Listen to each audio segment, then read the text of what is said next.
Hey everyone, Leigh Goldstein here for 10-Minute Trades. Welcome to the Weekly Market Movers video preview.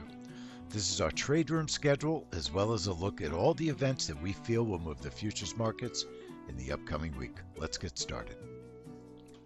On Monday, there are no trade rooms. Tuesday morning at 6 a.m. we'll be watching PepsiCo earnings. No trade room on that. Our first trade room on Tuesday is at 4 p.m. for the API crude oil report, a family money trade, and also it's a YouTube stream. 8:45 p.m. on Tuesday we'll be in the trade room for the New Zealand rate statement.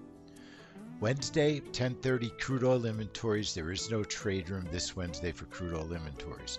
We'll be back in the room 12:30 p.m. on Wednesday for the 10-year bond auction, and then 1:30 p.m. for the FOMC meeting minutes. Thursday at 8 in the morning, core CPI unemployment claims, 10 a.m. for natural gas storage, and then 12:30 p.m. for the 30-year bond auction. Friday, 2 a.m., we'll be watching the British GDP, industrial and manufacturing production, no trade room.